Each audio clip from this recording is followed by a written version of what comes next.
Hello வணக்கம். இது உங்கள் சிவி ஒன்று சொல்லாமல் எப்படி இருக்கீங்க? இப்போ பார்த்தீங்கன்னா ஒரு சம்பவம் அநியாயமாக இப்படி கம்போதுன்னு விஜய் பார்வதி மாட்டிக்கிட்டாங்களே. சும்மாவே வந்துட்டு ஏதாவது ஒன்று பேசி கலாய்ப்பார் இந்த விஜய் சேதுபதி அவர்கள்.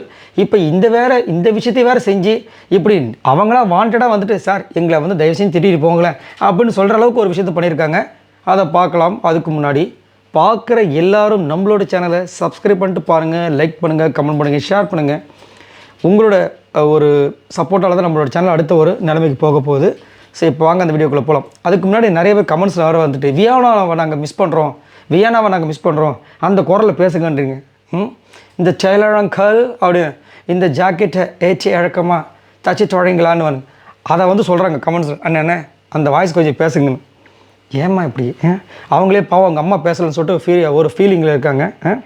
சரி, இப்போ என்னென்னா பாத்திரம் குவிஞ்சு கிடக்குது, மலை மாதிரி குவிஞ்சு கிடக்குது. ஏன்னா சுபிக்ஷா அதை சொல்லிட்டாங்க. சுபிக்ஷாவை தான் ஃபஸ்ட்டு நோண்டுறாங்க. யார்? அந்த பிக் பாஸ் வீட்டில் இருக்கிற சபரி, அப்புறமா நம்ம கனி, விக்ரம் எல்லாருமே. என்னங்க கிச்சன் இந்த சிங்க் இடம் ரொம்ப மோசமாக இருக்குது, அவ்வளோ பாத்திரங்கள் கழுவாமல் இருக்காங்க அப்படின்போது அவங்களே சொல்கிறாங்க. இல்லை இன்றைக்கி கெஸ்ட்டு நிறைய பேர் வந்தாங்க, அவங்களுக்கு ஸ்நாக்ஸ் அது ரெடி பண்ணதுனால தான் பாத்திரம் அவ்வளோ இருக்குது, நாங்கள் தொலைக்கிடுவோம் அப்படின்றாங்க. இன்னும் இப்படி இருக்குன்ற மாதிரி கம்ப்ளைண்ட் பண்ணுற மாதிரி ஒரு விஷயம் பண்ணுறாங்க. இவங்க போய் சொல்லிடுறாங்க. விஜய் பார்வதி வராங்க, பார்த்தா மழை மாதிரி குவிஞ்சு கிடக்குது பாத்திரம். அதனால் வந்துட்டு கேட்குறாங்க, ஹெல்ப் கேட்குறாங்க. வினோத் கை வலிக்குதுன்ட்டார். சுபிக்ஷா வந்து நான் நாளைக்கு காலையில் பண்ணுறேன் அப்படின்ட்டாங்க. இப்போ என்ன பண்ண தெரியாமல் முழிச்சிட்டு இருக்காங்க. அப்போது நம்ம கமருது வந்து கேட்குறாரு ஃபஸ்ட்டு. அதுக்கப்புறமா வந்துட்டு கூட சேர்ந்து ஹெல்ப் பண்ண ஆரம்பிச்சிட்டார்.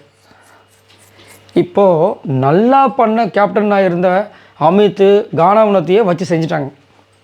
இப்போ இவர் இந்த மாதிரி ஹெல்ப் பண்ணுறதுனால இவர் நல்ல எண்ணத்தோடு தான் பாவம் அந்த பொண்ணு கஷ்டப்படுதுன்னு சொல்லிட்டு நல்ல விஷயம் தான். இதுக்கு முன்னாடி சீசன்லாம் இதெல்லாம் ஒரு பிரச்சனையாக வந்திருக்குமா கேட்டிங்கன்னா கிடையாது. என்ன ஹெல்ப்லாம் பண்ணுறீங்க போல இருக்குது அப்படின்னு போயிடுவாங்க டீசெண்டாக. ஆனால் இங்கே மட்டும்தான், இந்த சீசனில் மட்டும்தான், அதுவும் கமருதீன் வந்து விஜய் பார்வதிக்கோ இல்லை விஜய் பார்வதி கமருதீனுக்கோ ஏதாவது பண்ணிட்டாங்கன்னா போச்சு அவ்வளோதான், பெரிய பிரச்சனை அப்படின்ற மாதிரி வந்துட்டு அவங்க சித்தரிக்கிற விஷயங்கள் இருக்குது. ஆட்டோ சரி, அவங்க தான் அப்படி இருக்காங்கன்னா விஜய் சேதுபதி அவர்களும் பார்த்தீங்கன்னா அதுக்கு மேலே இருக்கார். எதுக்கு சண்டை போகிறார், எதுக்கு வந்து திட்டுறாருன்னே தெரிய மாட்டேது நம்மளுக்கு. திடீர்னு பார்த்தா காக்கா வந்து கக்கா போட விஷயத்தெலாம் வந்து எடுத்து வந்து சொல்லிட்டு இருக்காரு. ஒன்றும் சொல்கிறதுக்குல. சரி, எது எப்படியோ அந்த பக்கம் பார்த்தா ஒரு குரூப் வந்து பிளான் போட்டுட்ருக்காங்க. அந்த குரூப்பில் பார்த்தீங்கன்னா நம்ம கனி, சாண்ட்ரா, அதுக்கப்புறம் திவ்யாலாம் இருக்காங்க.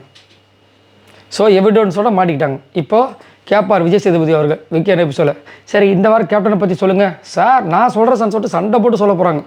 சார் இவர் கேப்டனாக எங்களுக்கு இருக்காரா, இல்லை எல்லாருக்கும் இருக்காரா, இல்லை விஜய் பார்வதிக்கு மட்டும் இருக்காரா அப்படின்ற மாதிரி கேட்க போகிறாங்க. ஏன் சார் அது என்ன அவங்களுக்கு மட்டும் வந்து பாத்திரம் தொலை கொடுக்குறது, அப்போ எங்களுக்கு செய்ய சொல்லுங்கள். விக்ரம்லாம் இந்த மாதிரி நிறைய வண்டியாக கேட்பார். என்ன நடக்க போகுதுன்னு தெரியல பாவம் கமருக்கும் விஜய் பார்வதிக்கும். உங்களுக்கு என்ன தோணுன்னு சொல்லுங்கள். நல்ல விஷயந்தான். பட் இந்த சீசன் 9 பொறுத்த வரைக்கும் இது வந்து எல்லாம் தப்பாகவே பார்க்க போகிறதுனால அதை பண்ண வேண்டாம்னு நினைக்கிறேன். உங்களோட கருத்தை சொல்லுங்கள். பாய் நண்பர்களே.